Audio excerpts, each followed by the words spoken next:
without further ado, let's go with education in advocacy and policy practice. So here are some specific tactics for advocacy coming from an educational perspective. The first thing is you need to make the target aware of the information.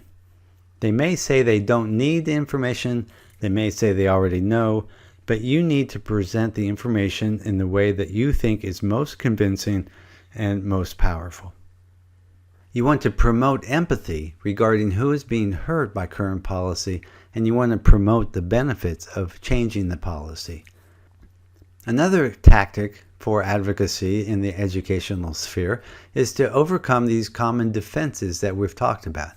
If you can overcome those defenses, then that is the way to promote change, get people to move from pre-contemplation to contemplation and then to action, and hopefully maintenance.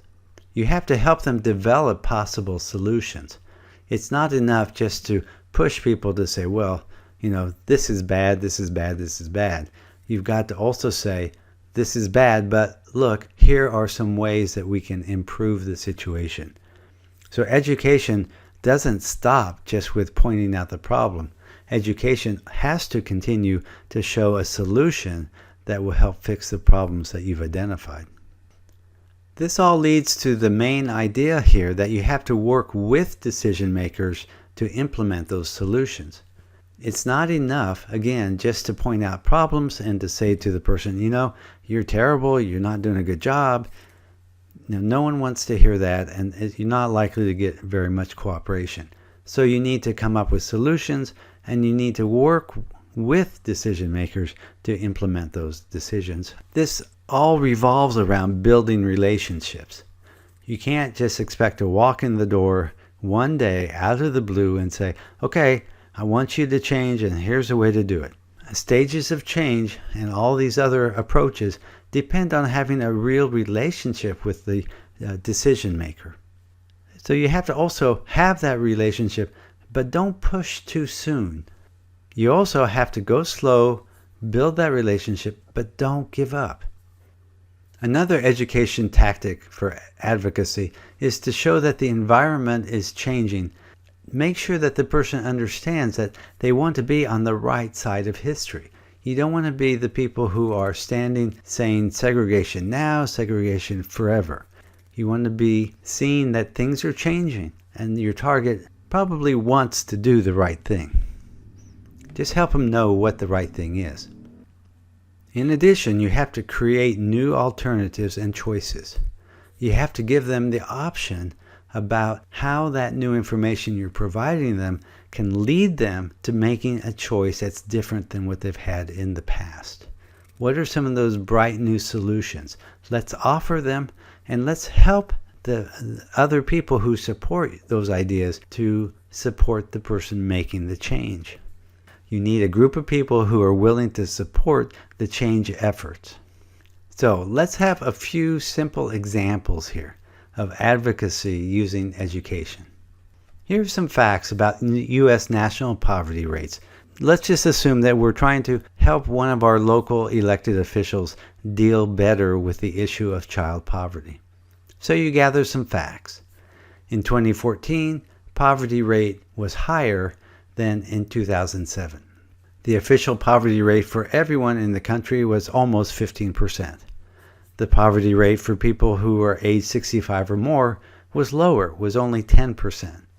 The poverty rate for persons of working age from 19 to 64 was a little bit higher, was 13.5%.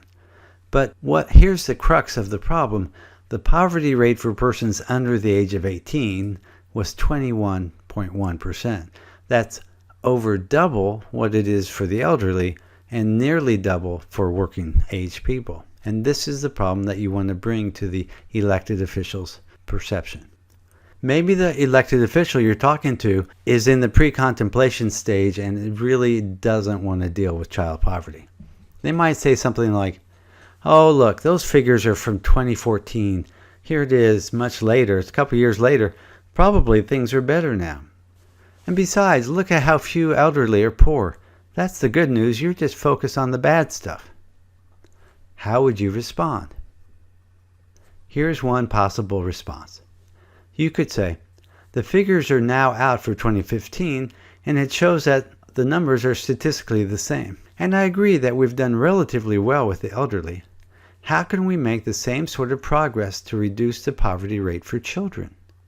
Here's another defense. Rationalization.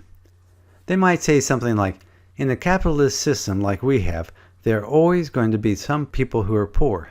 It's just the way things are. So think about this for a second. How would you respond to that kind of rationalization and defense? Here's one way.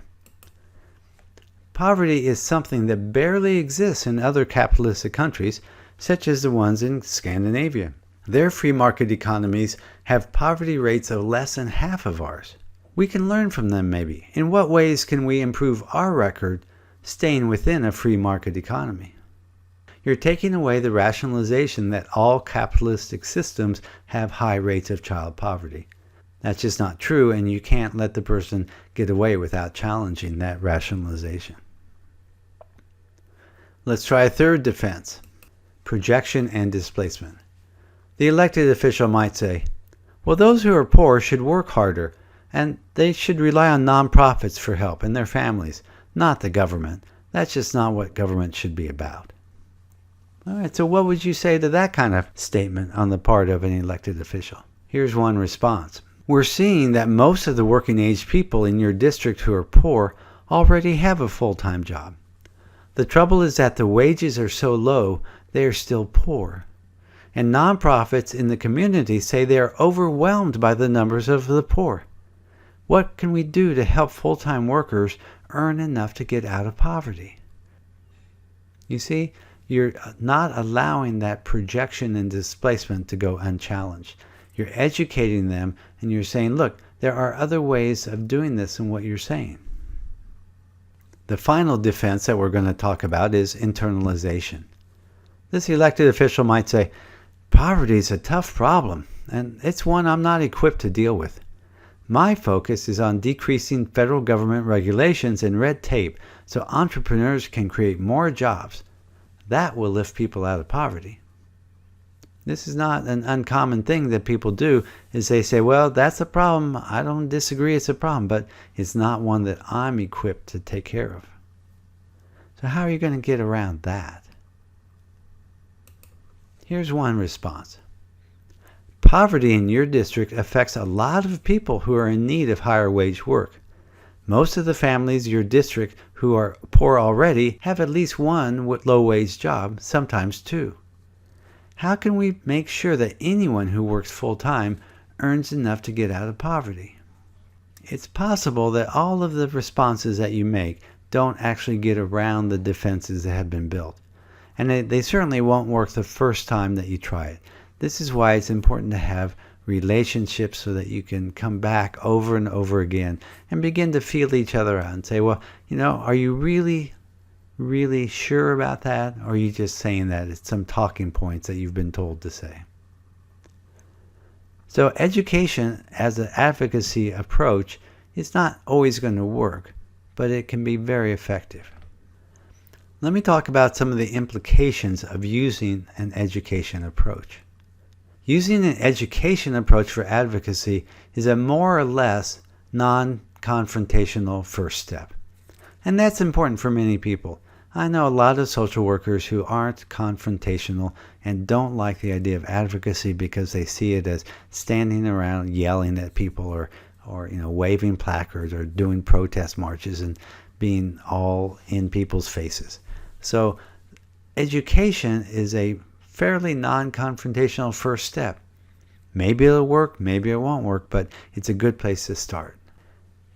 Everybody should have a superpower, and everybody's superpower can be to reduce ignorance. All right? That's what the core of education is to reduce ignorance. Like I said earlier, you won't always win with this approach. You may not ever even get that far, but you can use it to soften up the decision maker you're trying to reach. Look, most decision makers only respond to continued pressure and continued relationship building. They're not going to change the first time you walk into their office. So the more you go back and the more arguments you have and the more information you have that you can share, the more likely it is that you're actually going to make some impact. At the very least, you can use this education approach to begin to better understand the other side. I mean, they may want to be educating you as well. I'm sure they have facts that you don't have. I'm sure that their facts seem very strong to them. And so the more that you can listen during your educational sessions, the more you're going to build that relationship and perhaps even build some respect on both sides. Knowing the other side's positions and ideas through this educational approach, this will be very helpful when you use persuasion and negotiation approaches to advocacy. One of the keys to those other approaches is that you're able to link your ideas to what you know about them already.